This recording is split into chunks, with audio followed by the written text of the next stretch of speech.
La situation de la Côte d'Ivoire au cœur d'une réunion de consultation du Conseil de sécurité à New York aux États-Unis. Le ministre ivoirien des Affaires étrangères, Marcel Amontano, a pris part à cette rencontre. Objectif, préparer le départ définitif de l'opération des Nations Unies en Côte d'Ivoire. À Adiaké, la vie reprend son cours normal après les récentes manifestations des forces spéciales basées dans la ville. Le marché et les autres commerces ont rouvert. Les populations vaguent à leurs activités quotidiennes. 20% de la population mondiale souffre de la sinusite selon l'Organisation mondiale de la santé. En Côte d'Ivoire, des actions sont menées pour lutter contre cette maladie. Un centre spécialisé pour traiter la sinusite a été créé. Ailleurs en RDC, un calme précaire règne dans la ville de Simboulou après les derniers affrontements meurtriers qui ont fait au moins 60 morts.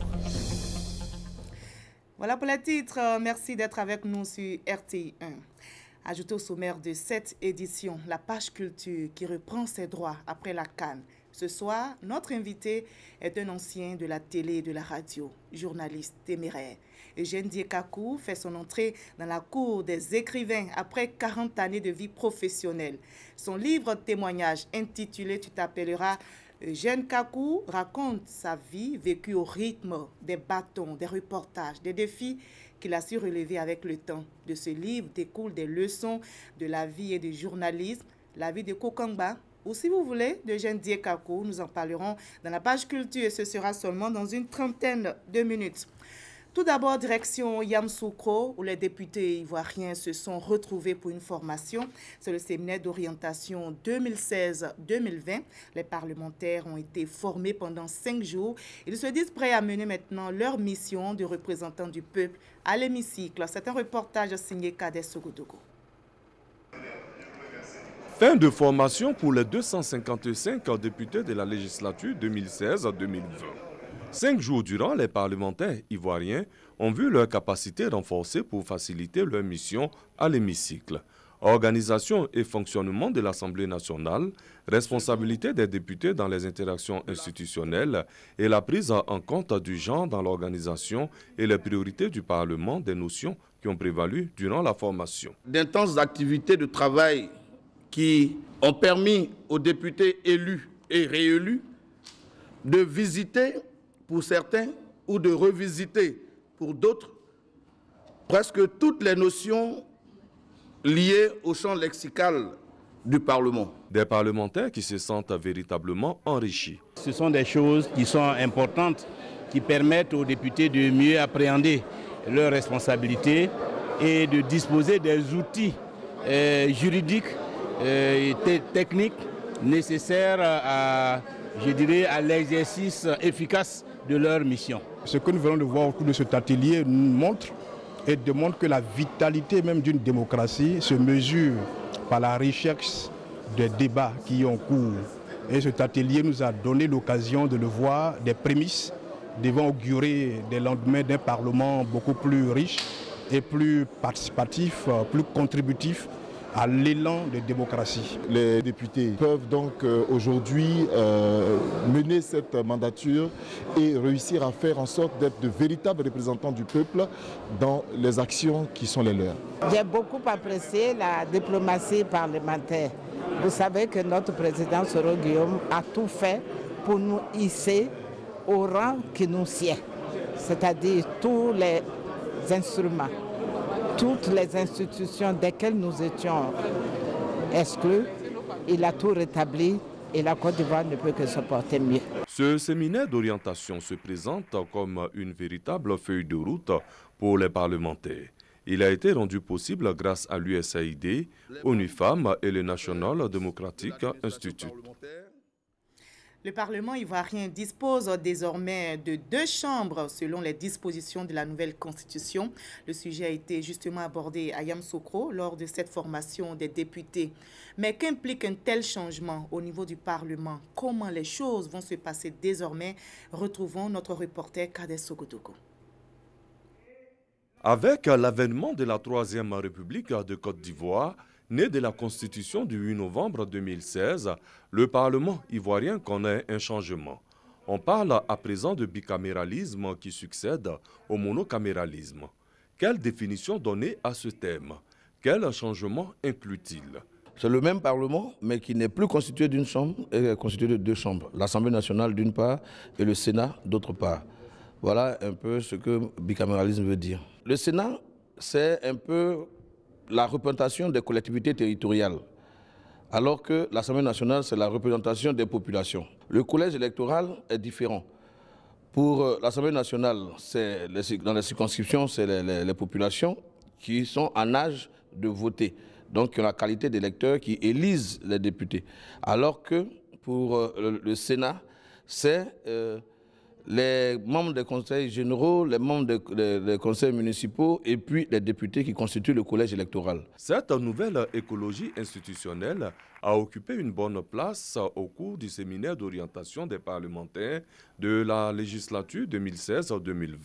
Cela est vu comme une opportunité. Nous espérons que ce séminaire d'orientation va permettre à l'Assemblée nationale, au cours de cette législature, d'apporter une contribution substantielle à l'apaisement du climat social, au renforcement du système démocratique dans notre pays et au développement économique et social de la Côte d'Ivoire. Le système bicaméral, parce qu'avant c'était une seule chambre, maintenant c'est deux chambres, c'est-à-dire que l'Assemblée nationale et le Sénat. Et les débats qui s'en sont suivis par les experts nous ont édifiés. Il y a des choses que nous croyons connaître et nous avons appris beaucoup, surtout que l'Assemblée change de figuration. Nous étions une assemblée à l'époque, Assemblée nationale. Nous sommes maintenant une assemblée bicamérale avec le Sénat qui arriverait et on aurait un congrès. Moi, personnellement, je suis satisfait de cette formation. Ça a été à la hauteur de nos attentes. C'est une bonne préparation pour le travail que nous aurons à faire. Je pense que ces outils qui nous ont été donnés nous serviront véritablement pour sortir de bonnes lois. Cette semaine-là m'a permis d'apprendre, véritablement de me former, de m'outiller pour pouvoir affronter cette nouvelle fonction que je vais aborder dans quelques jours. La mise en place de la deuxième chambre du Parlement, le Sénat, est prévue pour cette année 2017. Et la situation de la Côte d'Ivoire était au cœur d'une réunion de consultation du Conseil de sécurité à New York aux États-Unis. Le ministre ivoirien des Affaires étrangères, Marcel Amontano, a pris part à cette rencontre. L'objectif est de préparer le départ définitif de l'opération des Nations Unies en Côte d'Ivoire. Et justement, les actions de l'ONUCI ont été saluées par le chef de la diplomatie ivoirienne. Les explications de Thomas Kessambi. À New York, au siège des Nations Unies, où il était attendu pour prendre part à la réunion du Conseil de sécurité sur la Côte d'Ivoire, c'est avec empressement que Marcel Amontano, ministre ivoirien des Affaires étrangères, répond présent. Échange avec El Gassim Ouane, sous-secrétaire général chargé du maintien de la paix, en présence d'Aïchatou Mendaoudou, représentante spéciale du secrétaire général de l'ONU en Côte d'Ivoire. Mais surtout, adresse devant le Conseil de sécurité en sa session ouverte sur la Côte d'Ivoire. La Côte d'Ivoire est un pays en paix et en sécurité. Notre pays a connu d'importantes transformations qui rendent irréversible le retour définitif de la paix et notre marche vers le développement en dépit des péripéties inhérentes à la vie des nations que vous aurez notées ça et là. En faisant allusion à la fin du mandat de l'ONUCI, c'est avec des mots bien choisis que Marcel Amontano le fait. L'ONUCI restera une success story, une formidable réussite dont les leçons devront inspirer les opérations de maintien de la paix des Nations Unies et l'engagement de notre organisation en faveur de la paix dans le monde. C'est le 30 juillet prochain qu'arrive à expiration le mandat de l'ONUCI. Situation sécuritaire stabilisée donc en Côte d'Ivoire. Justement, à Adiaké, la vie reprend son cours normal après les récentes manifestations des forces spécialisées, des forces spéciales basées dans la ville. Et vous allez le voir dans le reportage, le marché et les autres commerces ont rouvert. Les populations vaquent à leurs activités quotidiennes pour renforcer ces acquis. Une marche pour la paix ainsi que des prières ont été organisées ce matin à Adiaké. Mamadou Kwasi. Adiaké. Cité lagunaire, située dans la région du Sud-Komoué, reprend le cours normal de la vie après les manifestations des militaires en début de semaine. Le marché fermé lors des manifestations a repris du service. En ville comme sur le plan d'eau lagunaire, les populations vaguent librement à leurs activités. Tout cela à la grande joie de ces populations. On a fait au moins 2 jours, on ne vendait pas, mais maintenant ça va. La vie circule normale, on vend. Voilà. Alors, on veut la paix. On veut la paix. Sans la paix, on ne peut rien faire. Bon, maintenant, Dieu merci, ça va. Par la grâce de Dieu, avec les prières de les parents, ça va. Oui, je suis content pour que tout soit stable, pour que la paix revienne dans notre pays. Bon, actuellement, la situation, ça va. Il n'y a pas de problème, il y a la paix à Adiaké. Pour renforcer cette accalmie qui règne à Adiaké, une marche est organisée. Toutes les couches sociopolitiques et professionnelles de la ville d'Adiaké aux côtés de leurs députés maires pour dire oui à la paix et à la stabilité. Sceller donc cette union et le pardon avec nos jeunes frères militaires. Toute la journée d'hier, nos jeunes frères se sont constitués en délégation pour rencontrer le chef du village, les chefs religieux et pour me rencontrer moi-même, député maire de la commune, pour présenter leurs excuses et mieux, pour demander pardon. Nous avons dit que nous leur faisons confiance. Que nous leur faisons confiance parce qu'ils sont l'élite. Et comme ils sont l'élite, ils doivent être le modèle. Cette marche suivie de lancement de messages de paix a permis aux populations d'Adiaké de traduire leur soutien et leur attachement au président de la République, Alassane Ouattara, ainsi qu'aux institutions de la République. Nous avons vu dans cette situation la propre réaction de l'État, à travers le président de la République et son gouvernement, pour arriver à ramener le calme pour nos populations. Ça a été rassurant. Notre initiative aujourd'hui justement est de remercier l'État pour sa prompte réaction. Et Adiaké, par cette marche, veut témoigner au président de la République son soutien indéfectible. Son soutien aux actions qui sont menées dans le sens de la paix, de l'épanouissement et du progrès pour la Côte d'Ivoire. Un moment de prière écuménique a permis aux guides religieux et aux chefs coutumiers d'implorer le Seigneur ainsi que les mânes pour le retour définitif de la paix en Côte d'Ivoire. Et la situation sécuritaire en Côte d'Ivoire préoccupe la jeunesse urbaine du PDCI RDA. Son président Valentin Kwasi appelle à privilégier le dialogue lors des revendications pour préserver la paix, valeur enseignée par le père fondateur de la Côte d'Ivoire moderne. C'est un reportage de Malika Koulibaly.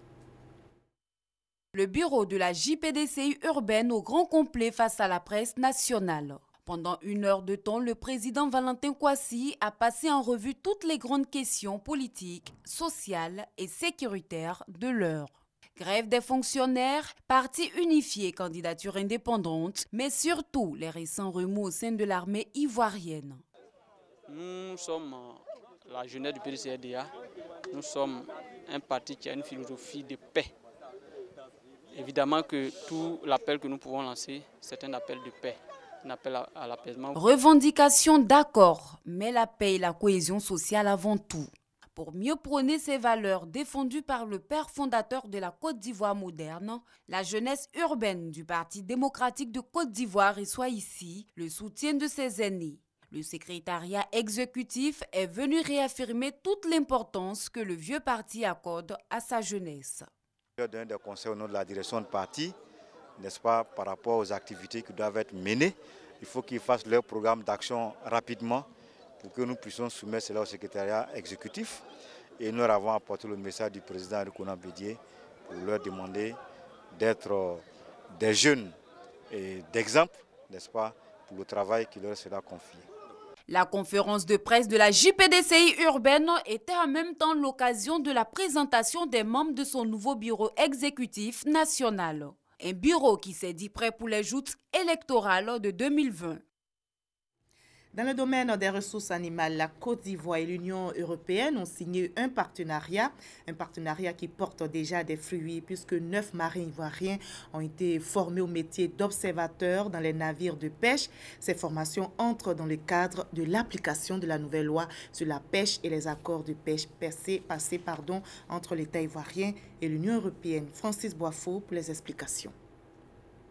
Grâce au programme d'appui à la gestion durable des ressources halieutiques par GDRH, ces 9 marins professionnels ont désormais la qualification d'observateurs de navires de pêche. Ils sont chargés de la collecte des données relatives à l'identification des espèces capturées et de s'assurer que les conditions de permis de pêche des navires soient respectées dans les eaux ivoiriennes. C'est une réaction de joie, eu égard à tout le parcours qu'on a fait. Nous allons faire une communication en Conseil des ministres pour permettre leur insertion au sein de notre ministère, évidemment ceux que l'État ne pourra pas récupérer vont faire des demandes pour travailler dans des structures privées et cela va nous aider à lutter efficacement contre les pêches illicites. La lutte contre la pêche illicite reste une préoccupation pour les pays du Golfe de Guinée. Elle fait perdre à ces pays plus de 912 milliards de francs CFA selon une étude de la Banque mondiale. Le réseau ivoirien pour la défense des droits de l'enfant et de la femme milite pour l'amélioration des conditions de vie des employés domestiques en Côte d'Ivoire. Mais comment gagner la bataille? Le réseau est en campagne de sensibilisation. Une rencontre sur les défis pour un travail domestique décent vient d'être organisée. Il s'agit de trouver des stratégies pour une meilleure protection des droits des filles et des femmes. Grâce Kando. Les travailleurs domestiques sont victimes de mauvais traitements et d'abus dans les maisons où ils exercent. C'est le résultat de l'enquête menée par le réseau ivoirien pour la défense des droits de l'enfant et de la femme à RIDEF dans certaines communes du district d'Abidjan.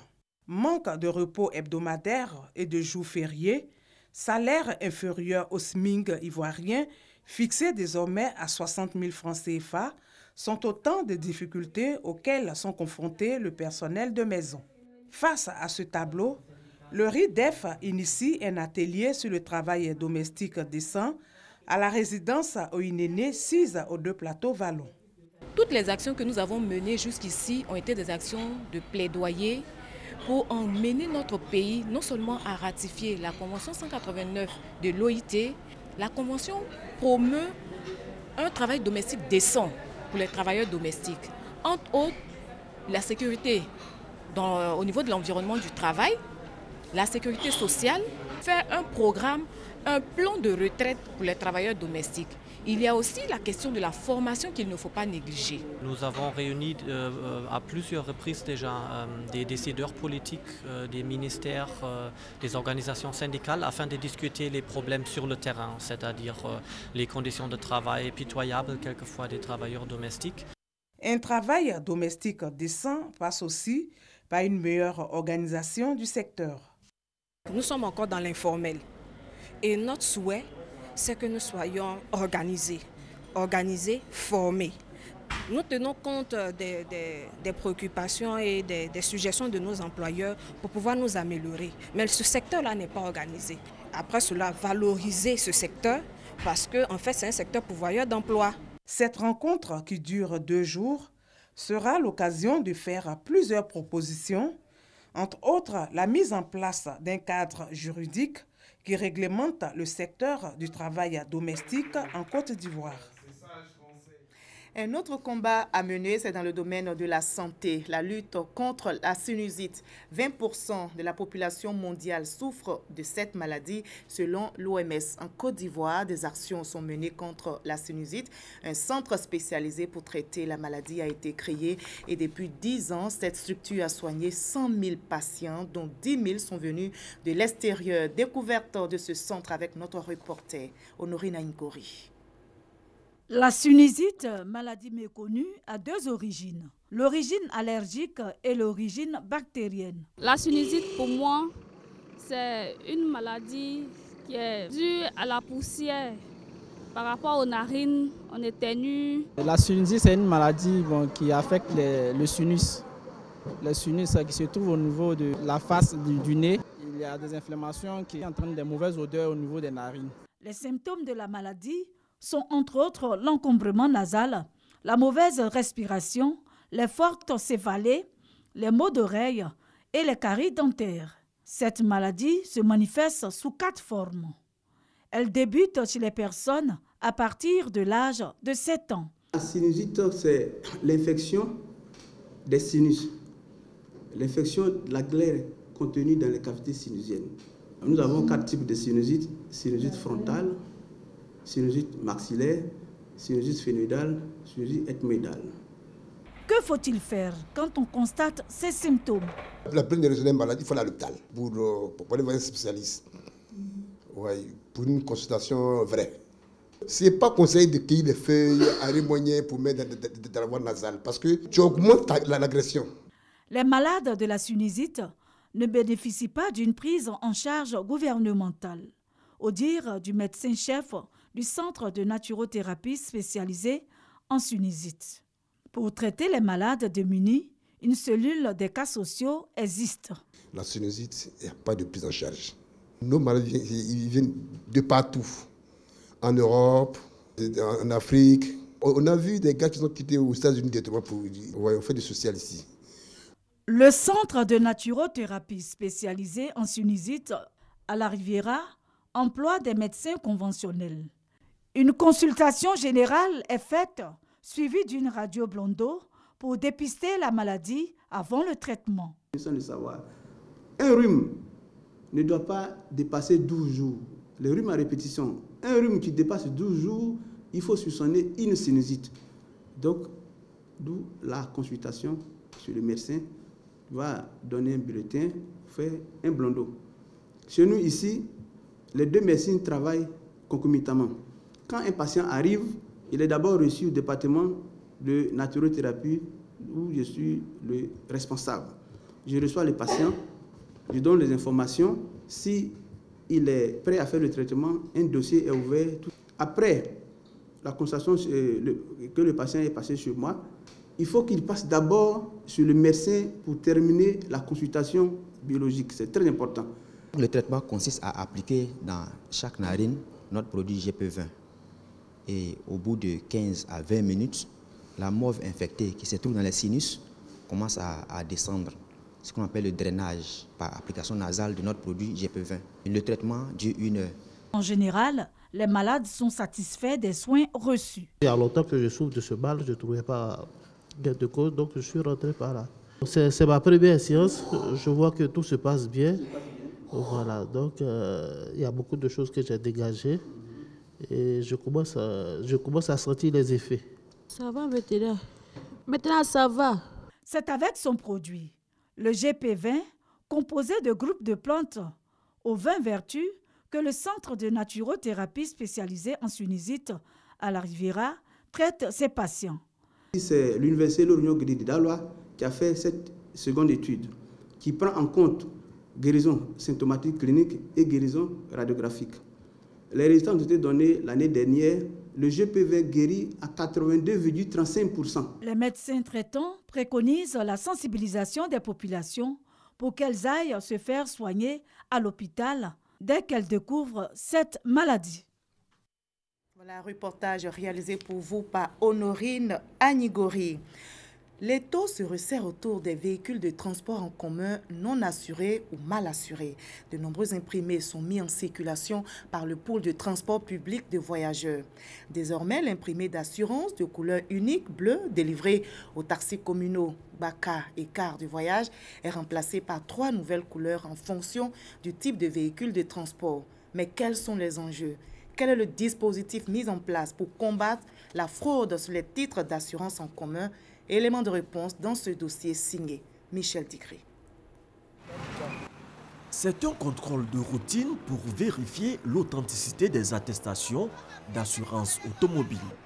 L'opération est menée conjointement par les forces de police, les agents du pôle transport public de voyageurs et ceux du fonds de garantie automobile. Des contrôles qui révèlent beaucoup d'irrégularités, notamment chez les véhicules de transport en commun. Les catégories partent de la catégorie 1 à la catégorie 12.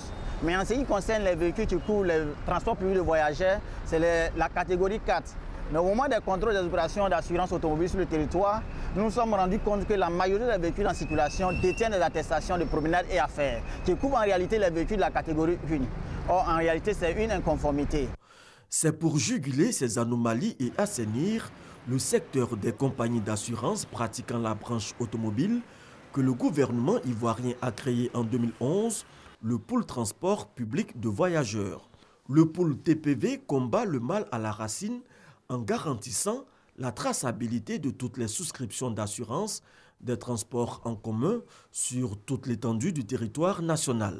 Quand un intermédiaire est connecté à notre base de données, nous avons en temps réel les informations en même temps que lui. À partir des informations que nous avons dans notre base de données, nous avons vu que certains intermédiaires utilisaient le nombre de places pour réduire la prime. c'était une forme de fraude. Aujourd'hui, nous avons mis en place un verrou. Si vous rentrez une immatriculation et que le nombre de places ne correspond pas au nombre de places réelles sur la carte grise, vous ne pouvez pas faire votre contrat. Le système a permis de faire baisser d'un cran la fraude. Mais le pool TPV veut aller plus loin. Depuis le 1er janvier, il a procédé à la mise en circulation de nouveaux imprimés d'assurance. Dorénavant, les taxis communaux sont couverts par les attestations bleues. Ensuite, les BACA, les minicars sont couverts par les attestations rouges et les autocars sont couverts par les attestations marron. Et une autre innovation, c'est que ces attestations de ces couleurs-là sont faites pour l'année. Toutes les attestations de 2017 portent la mention 2017. Ça veut dire qu'après 2017, vous ne pouvez plus les utiliser. La différenciation des couleurs des imprimés rencontre l'assentiment des acteurs du secteur du transport. Bon, pour la plupart du temps, nous ne savons pas lire. Il y a des attestations que j'ai prises dans notre contrôle où c'est marqué taxi communaux 3 mois et puis donne ça un minicar. Lorsque l'attestation d'assurance est unique, ce qu'on appelle généralement les courtiers peuvent se permettre un certain nombre de gymnastiques qui peuvent porter préjudice aux transporteurs.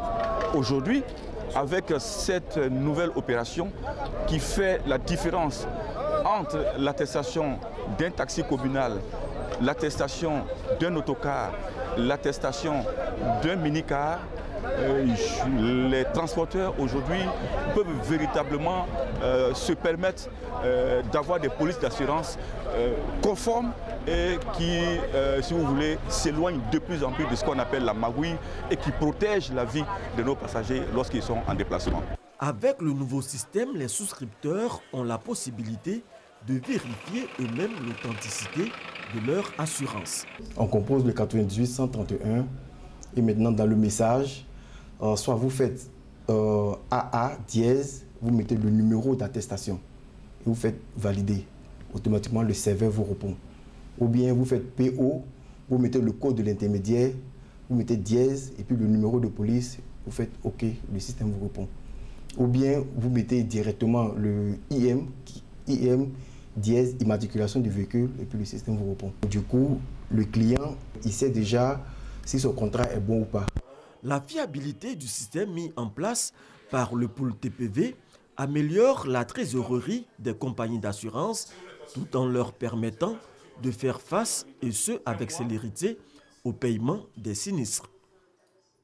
Loin de la Côte d'Ivoire, en RD Congo, un calme précaire règne dans la ville de Simboulou après les derniers affrontements meurtriers qui ont fait au moins une 60aine de victimes. Des violences provoquées suite à l'incursion de miliciens se revendiquant d'un chef traditionnel. Ces miliciens cherchaient à venger leur chef, tué en août dernier par les forces de l'ordre. Au lendemain de ces violences, la population est gagnée par la psychose. Les activités reprennent timidement, les marchés sont fermés, les écoles aussi, et les populations restent terrées chez elles. Le président américain Donald Trump ne baisse pas les armes. Il a affirmé hier qu'il relancerait son décret anti-immigration actuellement bloqué par la justice. Donald Trump a précisé qu'il n'y aurait pas de nouvelles mesures avant la semaine prochaine, peut-être lundi ou mardi. Ce décret anti-immigration vise, selon lui, à assurer la sécurité des États-Unis d'Amérique contre les groupes terroristes. Le 8e jeu de la francophonie, on en parle maintenant, et la mobilisation internationale autour de ces jeux continue. La semaine dernière, c'était la secrétaire générale de l'Organisation internationale de la francophonie qui lançait l'appel. C'est maintenant au tour du président malgache de lancer la mobilisation, nous dit Issa Tchonayeo.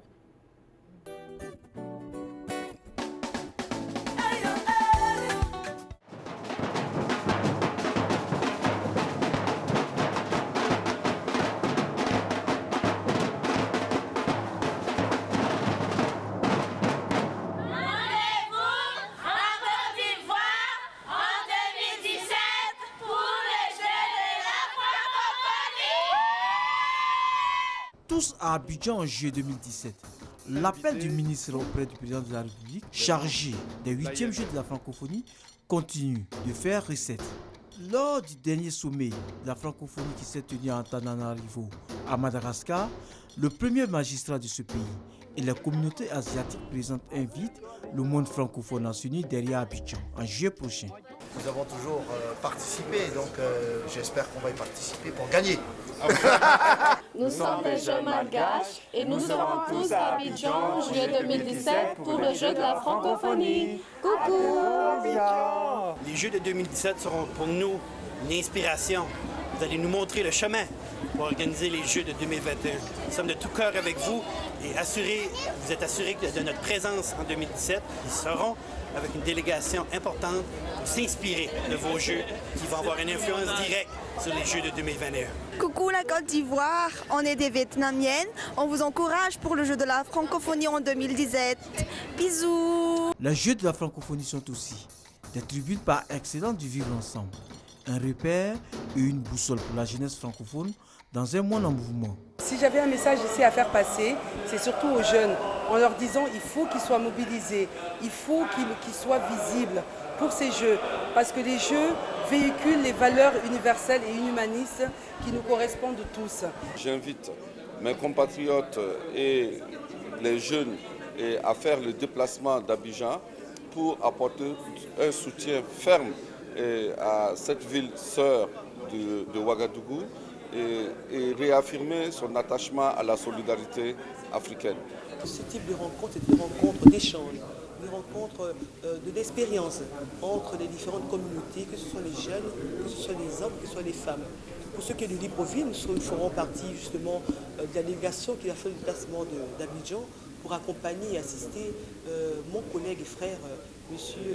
Mombé. Venez tous à Abidjan, ce sera le show. Allons-y gâter le coin à Abidjan.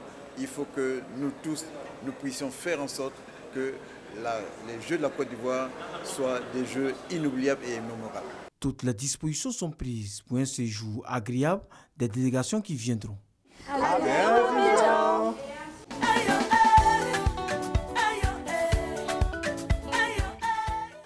Voilà, rendez-vous en juillet prochain donc à Abidjan. On passe maintenant à la page culture de cette édition.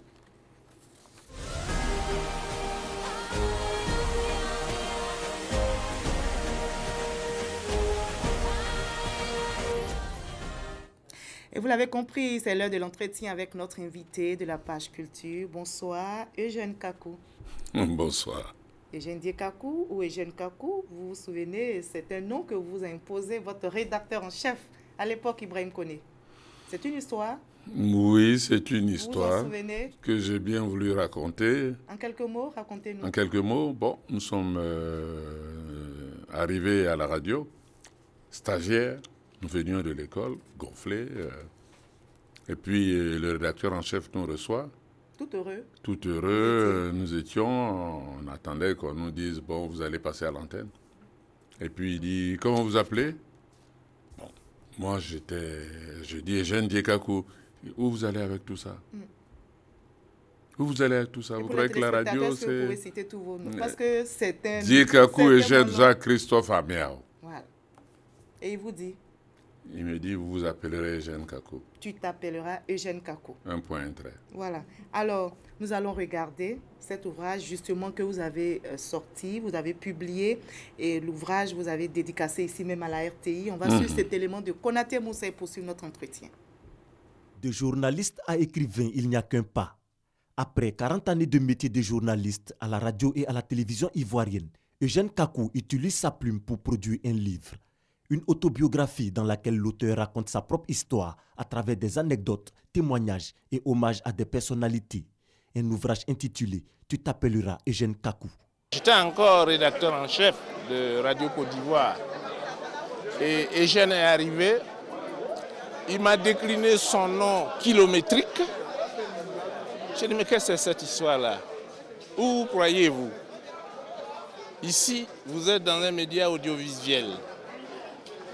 Plus c'est court, mieux ça vaut.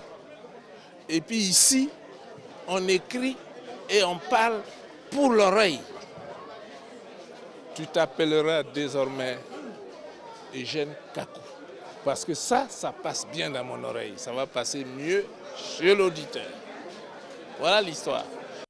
comme on travaillait tous au sport, donc on a travaillé ensemble pendant très longtemps. Tout ce qui est dans le livre là, j'ai vécu tout ça. Voilà, j'ai vécu tout ça, donc vraiment, je me retrouve dans le livre. Parce que toute sa vie professionnelle, on a toujours travaillé ensemble. Et je pense qu'il a fait un travail pour nous tous. Eugène Kakou, une passion, un talent et des prises de position qui lui ont valu des moments de joie, mais aussi des moments de peine. Des expériences vécues qui doivent inspirer la nouvelle génération. En parlant de ma vie, en parlant de ce qui s'est passé, dire à tous les autres que dans la vie, les choses ne sont pas si faciles que ça. Il faut se battre dans la vie et il ne faut pas se décourager. Et pour les journalistes, il ne faut jamais s'auto-censurer. Jamais, jamais.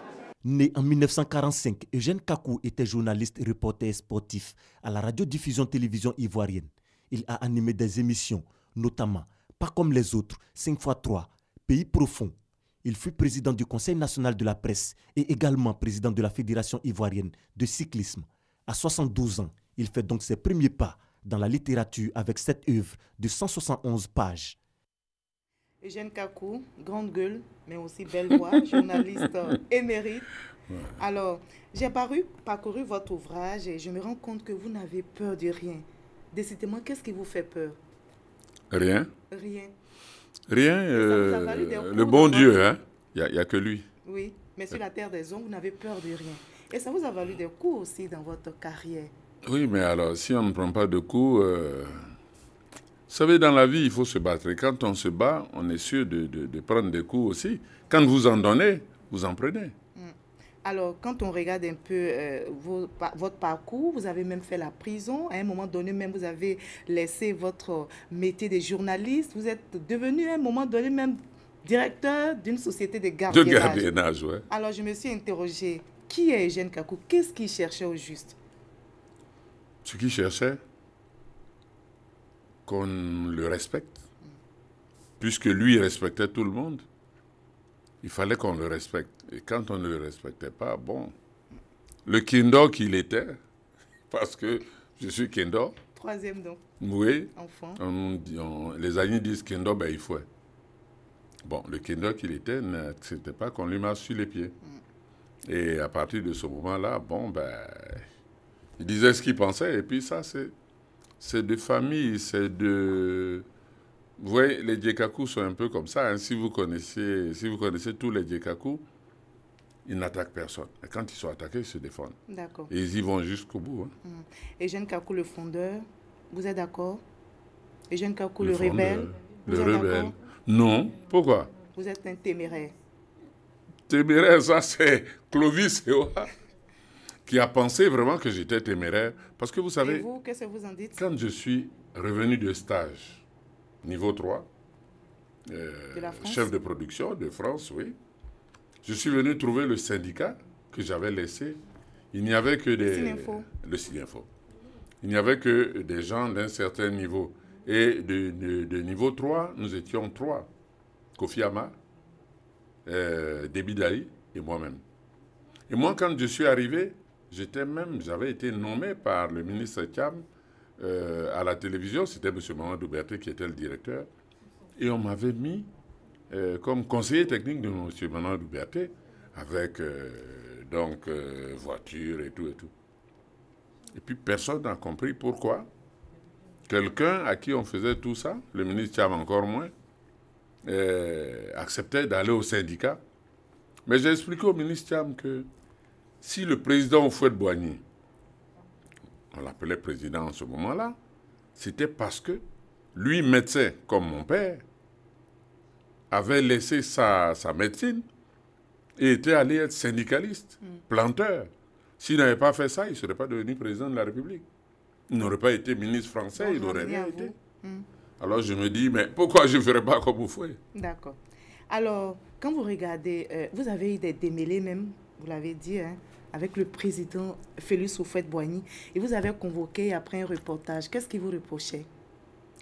Ben, on lui avait dit que j'avais dit aux gens de venir casser le stade Houphouët-Boigny. Et puis, il m'a convoqué un matin, à 8h du matin, il m'a reçu à 20h. Et puis, à 20h, comme il savait le faire, il m'est rentré dedans, excusez-moi le terme, il a dit tout ce qu'il pensait. Et quand il a fini, je lui ai dit, bon, mais j'allais m'expliquer. Donc, vous affrontiez n'importe quel obstacle. C'est une qualité ou un défaut en tant que journaliste? Je pense que c'est une qualité, hein, pour moi. Si je l'ai fait, c'est parce que c'était une qualité. Sinon, je ne l'aurais pas fait. Et permettez-moi l'expression, vous n'aviez pas votre langue dans votre poche? Ça, non. Vous disiez ce que vous pensiez et peu importe la personne qui était devant vous. Si je savais que j'avais raison, je le faisais. La jeune génération qui vous regarde, vous pensez que vous êtes... Qu'est-ce qu'elle doit retenir de vous? Je ne veux pas donner de leçons, hein, mais je veux dire que ce que je voudrais qu'on retienne, c'est qu'un journaliste n'est pas fait pour caresser les gens dans le sens du poil. Mais un journaliste, c'est celui aussi qui respecte, parce que qui j'avais l'impression que vous ne respectiez pas. Ah si, je respectais. Dit par exemple à Fologo qu'il avait, lors de vos échanges, dit des mots de façon crue à des aînés. Mais il m'avait insulté. Et donc répliquer, c'est aussi le respect. Eh bien, écoutez, je me défendais. C'était votre façon. Non, je me défendais. Je ne faisais que me défendre. On revient à ce qu'il faut retenir du métier. En tant du métier, oui. Mais en tant qu'aîné, c'est ce que je viens de vous dire. Il faut chercher toujours à avoir raison. Je dis, hein, il faut toujours avoir raison. Quand vous allez faire un reportage, si vous découvrez quelque chose, il faut chercher, parce que c'est pour ça qu'il faut faire... Donc, les faits, rien que les faits. Les faits, rien que les faits. Et il y avait aussi, on me dit de vous que vous êtes un homme intègre. Bon, ça c'est ce que les gens disent. Bon, moi, je pense qu'il faut l'être. Maintenant, si je le suis, c'est une bonne chose. Mais il faut être intègre. Si vous n'êtes pas intègre, si quelqu'un doit payer votre électricité, il doit payer votre eau, demain, vous pensez qu'il va vous respecter? Moi, je raconte l'histoire de mon très grand ami aujourd'hui. On aura le temps de le lire. Hein. Voilà, il y a tellement d'histoires dans cet ouvrage. Sur lequel j'avais mangé. Et vous dites que quand on veut être riche, il ne faut pas choisir le métier des journalistes. Non. Est-ce que vous pensez que le journaliste, c'est celui qui doit demeurer pauvre? Non, je n'ai pas dit qu'il faut qu'il devienne pauvre. Mais je dis que quand vous voulez être un bon journaliste, parce que ça mène à tout, hein, le journalisme. Si maintenant vous voulez être riche, vous pouvez aller sortir du journalisme et puis aller faire autre chose. Mais le journalisme que nous, on faisait, parce que nous étions fonctionnaires. Et que nous faisons aussi aujourd'hui. Bon, alors vous ne pouvez pas être riche. Et puis en même temps, parce que vous ne pouvez pas vouloir en même temps de l'argent et puis qu'on vous respecte. Non à la corruption, pour rester intègre, donner les faits, rien que les faits. Oui. Merci Eugène Kakou. Tu t'appelleras Eugène Kakou. C'est un ouvrage à déguster. Moi, je l'ai dégusté avec passion. Merci en tout cas d'avoir été avec nous. C'est moi qui vous remercie. Vous êtes retrouvé chez vous? Oui, c'est ma maison. C'est ma maison et je suis heureux de me retrouver dans un studio comme celui-là. Un journal que vous avez présenté aussi, parce que vous avez présenté les 22 heures. Oui, pendant 2 années. Pendant 2 ans. Pas comme Aoulou m'a mis à 22 heures pour m'apprendre à travailler. Et je suis resté et j'ai appris à travailler. Merci beaucoup, Eugène Kakou. Ce journal est terminé, vous l'avez compris. Il a été supervisé par Thérèse Tapé Yoboué. Merci à la réalisation et à l'équipe technique. Merci surtout à vous de continuer à nous suivre. J'aurai du plaisir à vous retrouver demain à la même heure.